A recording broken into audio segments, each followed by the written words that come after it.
I'm sick and tired of this crap coming up here and making a farce of what the state of South Carolina deserves and needs. And I don't care if you ever speak to me again, never take one of my questions. That don't matter to me. I'm on my way out. But dadgummit, the state of South Carolina deserves better than what we're seeing right now. That's how you start a Sunday in South Carolina right there. It comes courtesy of a Tuesday message from House Majority Leader Davey Hyde. Got him a standing ovation from the House chamber. Who knew that debating budgets could be so fun in South Carolina or anywhere? That was about midway through day 2 of their 20-hour marathon on budgets. They got it done. I don't know if his call to action helped, but it probably kicked a few people in the behind and got them moving a little bit. But he took a stand and said we need to stop quibbling over things, we need to stop fighting with each other, and we need to pass a state budget that makes sure our kids are educated, our roads are paved, and we've got law enforcement. And we have law enforcement on the streets. Right, exactly. Now that budget did get passed. Let's talk about it. $14 billion spending plan. Largest ever passed in the state of South Carolina. You know, it can be easy to take a look at those raw numbers, to look at the kind of big picture of it, the $14 billion, and to get a little bit overwhelmed. But this is a budget that really prioritizes the people of South Carolina. It prioritizes the next generation, and it lets them know that they matter. We're talking about the students in schools, and we're talking about the teachers who are educating them. You probably remember that 5 years ago, the state of South Carolina was hemorrhaging teachers. We just couldn't seem to keep good teachers here in this state because we just weren't taking care of them. So the governor set a plan and said we're going to raise teacher pay. We are now a year ahead of schedule. So teacher pay in this budget will be $48.5 thousand for starting pay for a teacher. That's the highest in the Southeast and is already turning the tide around when it comes to keeping those good teachers in state. The goal here is that next fiscal year, the teacher pay will go all the way up to $50,000. Again, highest in the Southeast, and just such a strong statement about what we value, what we prioritize here in this state. Now, that isn't universally true for everyone. We had some of our lawmakers in the Freedom Caucus who didn't exactly like this plan. I would agree with that, but it also led to that speech we listened to from Representative Hyatt, because it took a long time to get to this final plan that was passed through. It really did. 150 amendments proposed by the Freedom Caucus. The Freedom Caucus put up 150 amendments, passed none of them. But it just slowed everything. It did. It slowed the entire process down. And the problem that you had with that is they're trying to take some level of stance on this. They really, as April Cromer, who is the vice chair of the Freedom Caucus, said, we don't have enough Doge in this budget. Well, the problem that we have is if we overdoge the budget right now, then there's certain things that are not going to get done. There's $200 million that's now been set aside to make road improvements. And if you've been driving down South Carolina roads at any point in time, like any of us have, you know that that's probably a good thing to be putting money towards that. The teacher pay increases that are going to be part of that. The Freedom Caucus is actually, Brian, trying to move towards what the bigger picture is, which is to eventually get us to a 5% tax rate in South Carolina. A few years ago, we were at 7%, again, the highest in the Southeast. That has been slowly working down. We're actually ahead of schedule on that. Yeah, two things. Because when they passed the tax cut and dropped us from 7% to 6.8, the whole goal was to take us 0.2 of a percentage down over a 5-year period. We're now doing it in 4. So that right there is a huge thing. You've got $1 billion coming back to the people of South Carolina while doing all of these other things. But the Freedom Caucus was not happy with that at all. So here's how that breaks down. There are 88 Republicans in the House of Representatives. Out of 124 members, 88 are Republicans. But there's this small group called the Freedom Caucus. They've got somewhere between 13 and 15 members. They will not publish. Maybe even 20 by some accounts. But they will not publish their list of members. And that's not an interesting thing to try to figure out, because there's a reason why they don't want everybody knowing who all is involved, because they try to do these kind of covert things. But there's certain names that keep coming up. April Cromer, Justin Pace, Jay Kilmartin. You've got some folks out of the upstate. So as they start looking at this, they're trying to make some sort of ideological stance, but at the same time, it's ending up costing a lot of time, a lot of energy, a lot of effort for 150 amendments to a budget. Every single one of them got shot down. But you know what? At this point, I think I would want to hide my identity too, because if you're trying to take the tax level down to 5%, and you're doing it on the backs of South Carolinians by cutting the vital services that we all rely upon, that's a problem. Well, it was an interesting thing too, Catherine, because that's where Davey Hyatt, in that same speech, didn't get to see the whole thing. If you want to about 5 minutes long. It's a 5-minute long speech. It was a great speech, but he said in there, okay, so if we took every single amendment that the Freedom Caucus has put out there, that would only add up to at most $100 million. Well, to cut $1 billion to take us down to 5%, somewhere the math doesn't work. You can drop it by $100 million, but you still had $900 million in cuts, as Catherine said a minute ago, to vital services that end up massively impacting what goes on in South Carolina. Everybody needs every single day. And, the math didn't math, and the amendments didn't amendment. 0 for 150. 90% off. It's a 0 batting average. We talked about this in baseball. They're taking your bat away if you're 0 for 150, no and they're bat, saying no it's hat, time to go nothing. home. Yeah. Right. It's time to go home. But still, the infighting continued. 3 days later, we found these tweets. Marcus, if you could show us those tweets that we have here. This was on Friday. Friday afternoon. Yes. From Sarita Edgerton. You can say there's a SC politician who thinks he's clever. He asked, do you campaign or do you govern? My answer, neither. My job is to legislate. Here's the response. Collins comes back saying define legislate is to make laws. Neither you nor your clown call caucus have passed a single bill in 3 years, which is when the Freedom Caucus began, and you went over 15 in amendments this week. By your own definition, you're a failure. Let me know when you pass a bill. Until then, and we will stop it. Then we'll just let everyone read it. We're allowed to show it, but we're just not going to say it on a Sunday morning. We're not Sunday in South Lord's Carolina. Day. There you go. That's correct. But this was 3 days after everything was done, or 2.5 days later, and still that argument went on. But that's what you're starting to see right now when you have this small contingent of folks who are being very, very loud. So the squeaky wheel gets the oil, but honestly, with the Speaker of the House right now, the squeaky wheel is getting set out to pasture quite often. And that's all they can get done. Right. They can yell, they can scream. And it's interesting because they're a smaller minority than the minority caucus, the minority party in the House. The Democratic Party, and they don't have enough votes. If you do some quick math on that one, you've got 88 Republicans out of 124 members right there. They don't have the math to really do anything except make noise. And no one in the larger picture of Democrat, Republican agree with anything they say, it seems. Exactly. So we're going to move it on to the next subject, Marcus.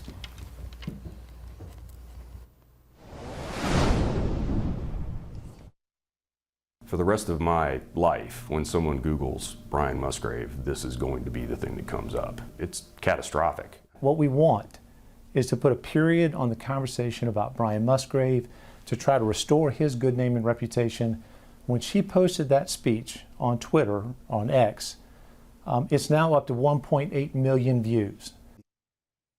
All of this you're hearing here linked to a lawsuit against Congresswoman Nancy Mace. Brian Musgrave, one of the 4 people you see on that list right there, that she accused of being a sexual predator on the floor of Congress last month in that bombshell speech. She made a lot of accusations. They were troubling, about sexual assault, about videotaping it, about women being drugged, her being one of them, making accusations against Mr. Musgrave, who we just heard from there, and her former fiance, Patrick Bryant, who, it is worth noting, is the subject of a SLED investigation right now, but it's been going on for quite some time. We talked about this a month ago, Catherine, about how the words that were said are protected on the floor there.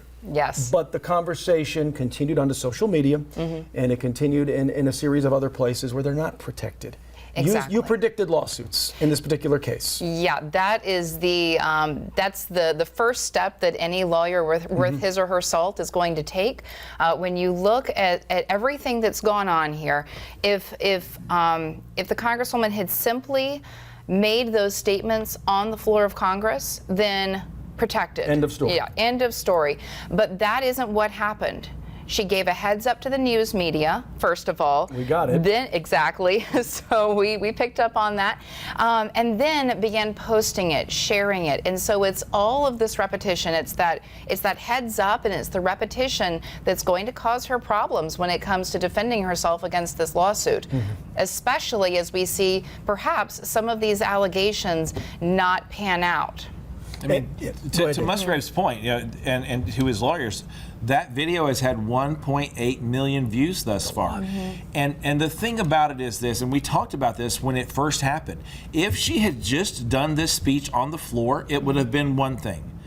But the thing about it is, folks who are now involved in this lawsuit, were given a heads up beforehand, and the video, the image, the predator image that she put up there on the screen was posted on social media and taken down just an hour before her speech. That basically negated everything that had to do with her congressional floor privilege. Exactly, and that label, that word predator above the images of those 4 men, the numbers here are staggering, a little mind-boggling. This went viral, we can say, and so that adds a layer of complexity, a layer of perhaps urgency to it, of impact. But it doesn't even matter if the number was 1,000 or 500 or 100, because still in his community, this is going to impact him. Now, we can say that if he were to be found guilty, then all bets would be off. Absolutely. But in the meantime, until we have that finding, then this is definitely something that he has every right to defend himself against. Innocent until proven guilty. And this plays itself into 2026 because Nancy Mace is one of the 5 names right now that we hear as the potential for the Republican to run in the Republican primary. She's made clear she's going to make a run at the governor's office. So when that goes on, she's going to have a trail of lawsuits. This first one, 36 pages long, that are going to be coming right behind her. So. At which point you're thinking strategy. Right, exactly. So this is a place where historically you may remember the name Lee Atwater. Lee Atwater was a political students of history might remember that students one. of history. So Lee Atwater was a political advisor for George W. Bush, the first Bush, and he did a lot of things in the campaign to raise Bush's name and to really take some swipes at Dukakis. But Atwater's philosophy was really clear. Any press is good press. And for Nancy Mace, I think she's trying to do the same thing because she continues on media appearances, she continues on social media, she continues to push it out there. And I think that that's the place where they may start seeing, and you're the legal expert on this one, they're going to probably see this as the first of many lawsuits that are going to come. We tried to get her on this show, in fact, a week ago, but it just didn't. The timing wasn't right. We'll leave it at that. Yes, and I certainly expect more lawsuits to come, but you're the PR expert, and I would likewise say that that I would question that mentality, that philosophy. That may have been true back in the 1980s. Any press is good press because we simply didn't have this this drinking from a fire hose, constant press all the time. But nowadays, all press is not good press. No, and as a matter of fact, in the local community, in her congressional district, there are billboards going up right now that are calling for her to come out there and have town halls. Show your face, Mace, is what's coming up on billboards all across that first congressional district. So, welcome to the party. Yeah. A month ago, after this speech, I know we talked a good bit about this was a voice that could help maybe push victims out of the shadows and report their cases, and we hope it still does because this is a serious issue that was being talked about there a month ago. So if there are women out there who are victims of any kind of abuse, we do hope that they would seek justice. Absolutely, and we certainly don't want a lawsuit to shame someone or cause fear for someone who may be wanting to tell her story. That's one of those problems that we see where a tremendous percentage of women who've been abused, raped, because there's such a risk to even just go to law enforcement. Across the board, whether we're talking about proving it, he said, she said, testing, how long that takes, the actual court process. So it's very, very difficult. And so we want to encourage people to speak out. But on the flip side, you can also expect that particularly in a situation like this when it is so public and when someone has been, if innocent, defamed pretty horribly, then you're going to see a lot of lawsuits back and forth. Serious situation all around. It's going to be a wait-and-see situation, and as Dave noted, could certainly play a role in the 2026 race for the governor's mansion.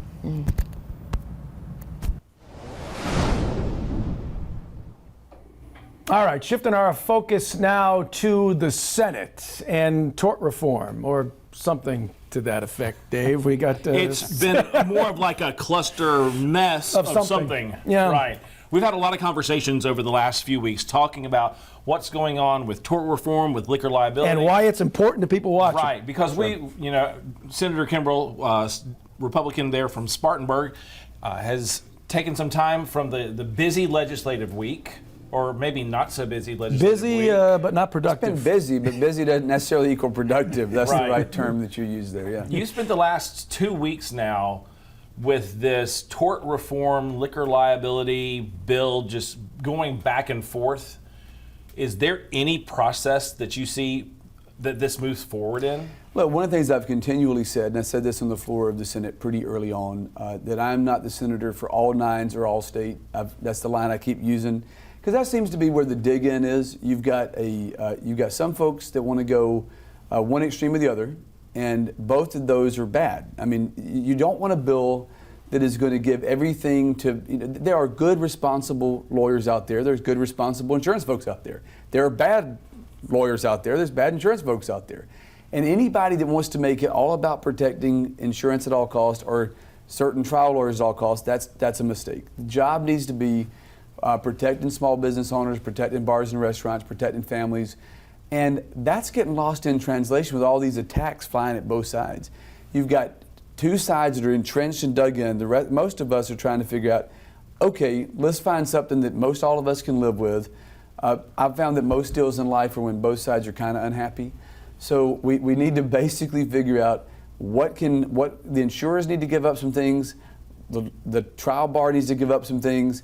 Where do we come down to where we can bring down the rates, make sure people can get good coverage that's cheaper than it is now, folks aren't getting dropped and bars aren't shutting down, restaurants aren't shutting down, and businesses as a whole are doing better. That's what we've got to get to. That's what we want. And when you talk about this, it does sound like it's just a butting of heads, and that's all it probably could continue to be as you continue that debate. That's where it is right now. Do you think that version that you're working on in the Senate ever gets through, or are you just going to have to take what the House has already passed when it comes just to strictly liquor liability? Well, look, I mean, the House bill, and I applaud them for getting it Yeah. done. I mean, I'll certainly vote for that. If we actually polled that out this week, Senate Judiciary Committee members, we polled that out on the floor. It's on the floor now. I would probably tweak it, make it a little stronger, but I'd vote for it. We'd probably need to make a few changes. You've got the House bill, which is probably needs a little strengthening, and then you got the Senate bill, which is just kind of like it's just a huge omnibus bill. Throw a blanket over something. And there's some good things in that, and there's some things that are not in it. Let me tell you what I do like and the things I don't like, and this is where I think the compromise has to come down. There's some things in there on medical malpractice that are good when you limit occurrences. That's fine. There's some things on there to make sure we don't just go after the deepest pockets in any given lawsuit. That's fine. There's some things in there that work on liquor liability. That's good. Okay, here's what the problem is, though. This non-party defendant thing where you can just have insurance companies blame anybody they want to not pay a claim is not good. When you just name some random person in a lawsuit at the end so insurance companies can find a way not to pay, that's not going to help small businesses. That's not going to help families. When you give insurance companies 10 to 12 months to adjudicate a claim, how does that help anybody, particularly when you represent an area like I do that got whacked by Hurricane Helene last September? I don't think anybody wants to give another 10 months for that. So there's some good things in 244. There's some bad things in it. The problem is most of us that are trying to negotiate in good faith, you've got $500,000-$600,000 in spending by the insurance folks, $500,000-$600,000 in spending by the trial lawyers, and then you're just getting bombarded. And the general public's out here thinking, all right, we don't want to bail out the insurance companies, but we also want to get rates down. And I think what my job is, and I think people agree with me on this, we're not here to bail out insurance companies. We're not here to write a check to the all nines. We just want to find a way for the responsible lawyers who are trying to do the right thing. We're not trying to hurt them. For the insurance companies that are trying to do the right thing, we don't want to hurt them. We just want to help the small businesses. So that has put a lot of damper on being able to address other issues this past week. A bill that you've been working on that we've had several segments about, talking about human trafficking and the impact that that has. It's a $250 to $500 million a year criminal enterprise in South Carolina, but you've put forward a bill and that has now made it out of Senate Judiciary and is on the floor this coming week. What's the prospect of that in light of everything else that's going on? Well, it has bipartisan support. We passed Senate Bill 235 out of subcommittee and full committee unanimously. We had nobody vote against that. Ultimately, we're trying to make sure that we protect victims here. I mean, the vast majority of people who are prostituted in our state, and look, I accept that there are some guys that are probably forced into that lifestyle too, but it's overwhelmingly young women. That's just reality. So overwhelmingly young women who are forced into this lifestyle, nobody chooses that. They're forced into it, they're trafficked into it, and historically, we've gone harder after people who are prostitutes than the people who buy prostitutes. When the reality is, if you cut off the demand for this, then you protect the people who are forced into the supply. And so what I've tried to do is make it to where we're going a felony charge for people who are procuring sex, trying to buy sex from prostitutes, because if you go after that, then you free these women from this lifestyle. North Carolina's done it, so they're basically making it a felony charge there. We're trying to do the same here. If you don't go after the people buying sex in South Carolina, who are basically enabling this human trafficking, sex trafficking, then you're never going to ultimately free these folks from this horrible lifestyle. North Carolina's done it, so if we don't do something pretty fast to conform, all these folks are going to flood across the border into our state. We're going to become the epicenter of sex trafficking in South Carolina. We don't want that. So if we match what happened in committee, it should be overwhelmingly passed if we cut through the noise of everything else. So with that going into existence now, if that does then pass, it's going to go over to the House. Do you think that there's going to be the level of support that's going to be over there for that? Based on my conversation with House members, yeah, I feel comfortable the House will pass it. I mean, this is common sense policy, right? I mean, I don't think anybody, Republican, Democrat, or anywhere in between, are going to say they think young women should be trafficked in South Carolina. And we've got to give the tools to law enforcement to go after the people who are purchasing these folks, right? I mean, we need to provide immunity from prosecution from young women who are forced into this lifestyle and go after the people who are buying them. Exactly. All right, I think that's the one issue right now over at the State House that no one is going to argue about. We all agree on that one. That is one where we everyone can find a common ground. Senator Josh Kimball, thank you so much for the work you're doing each and every day. Thank you. All right, shifting our focus now to the future of South Carolina's energy needs. We know that there's going to be a significant need in the next couple of decades as this state's population continues to grow. There have been efforts going on now for a second year at the State House to address this. No final plan yet in place. So let's talk about this. Let's get plugged into this energy discussion about what needs to happen here at the State House. We've invited Orrin Smith from the Palmetto Institute, to Palmetto Promise Institute, to talk about that. And you have some notions about how this could be done appropriately, efficiently, to make sure that when all three of us and everyone watching flip the switch, that something happens. We still have power in the studio. Right. Yes, absolutely. Well, you know, I perceive that the Senate and the House may be going in slightly different directions. The House needs to... Never happens. I don't think that's an old song that goes, the Senate hates the House hates the Senate. It appears that the House is very interested in gas, a gas plant. And building the gas plant will supply a lot of energy. Of course, the reason we need this energy, as you said, is the state is growing in population, but also in an industry. Yeah. So we're attracting a lot of industry, and according to U-Haul studies, we're the #1 most U-Hauled destination in the country. So people are moving here. So between the rates and the folks at the residential level and the industrial level, that's a lot of juice that we've got to come up with. So 15 years ago, from 15 years ago till now, we've raised the population of South Carolina by 1 million. In the next 15, we're looking at another 1 million. And that's from Ohio alone. you know, that in Quebec.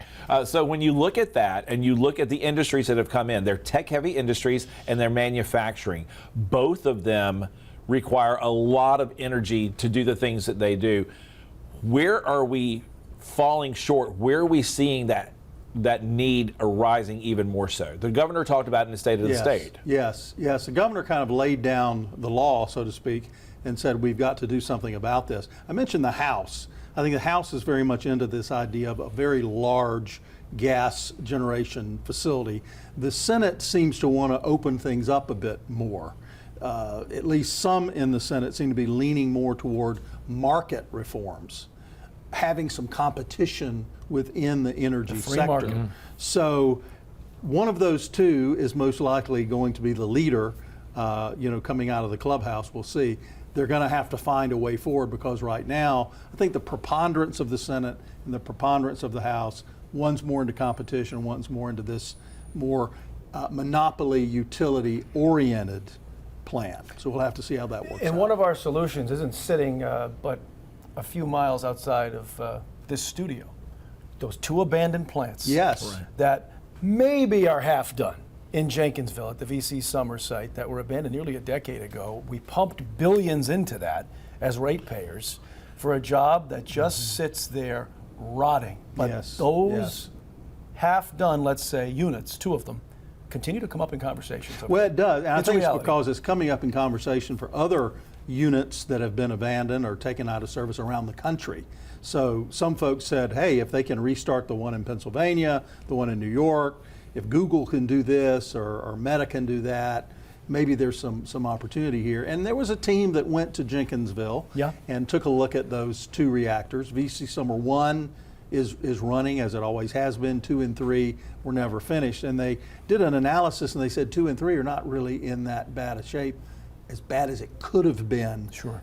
So that was moderately good news. So that was part of the agreement, that you've got to keep this stuff somewhat in repair, or at least keep it going, so that if we decide to do this. So you've got Senator Tom Davis out of Beaufort, who has really started beginning to push this. Putting 2 more nuclear reactors, considered to be clean energy, Absolutely. back onto the grid in South Carolina really does help with that. But there are other alternative energy sources that are out there.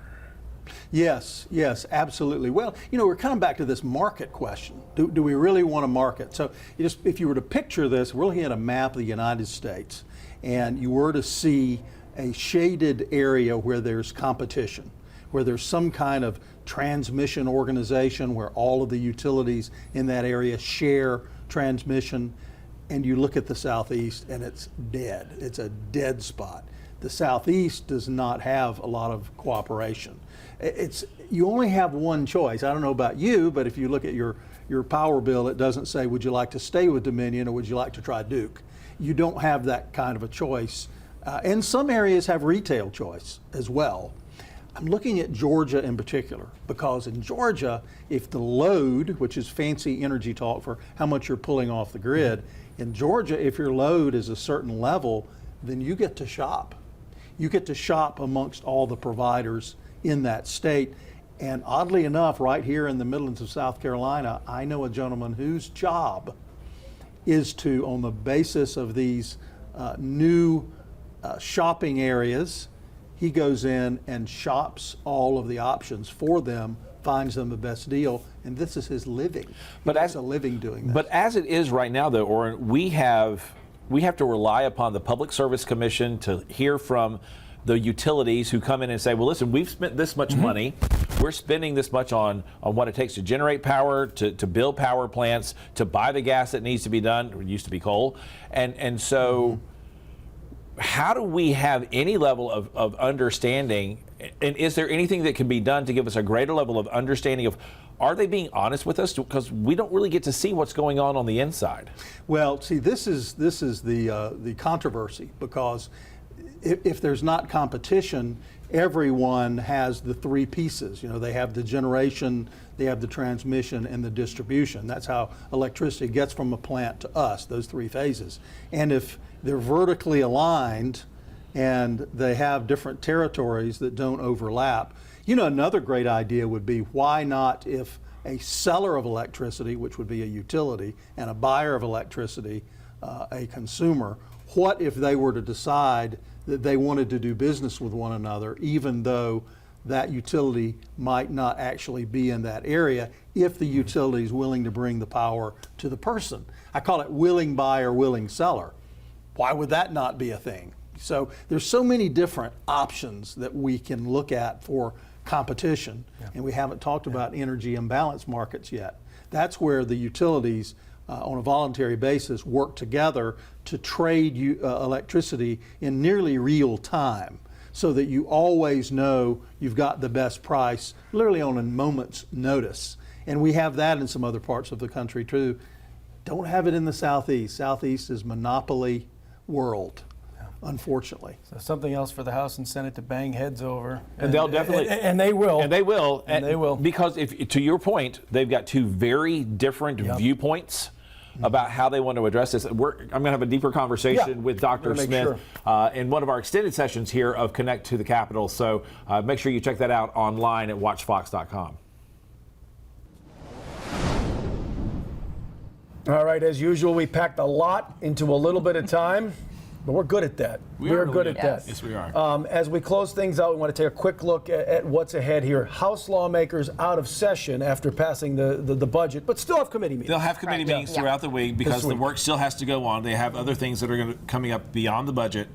So they're going to be coming back in for that this week. And in the Senate, we still have as we heard from Senator Kimbrough a little earlier, continued talks about tort reform and where that might end up. Absolutely. And whether or not what went on with the liquor liability law bill that was passed in the House, is that going to get put over there? They have been negotiating all weekend long. Are they going to come back and do a vote? The majority leader said they're going to be back in and they're going to deal with it on Tuesday, and they will stay there till they're done. And those are the things we know about. Who knows what else could happen? You're going to find out next Sunday when we get you connected to the Capitol. Have a good week. Have a good weekend.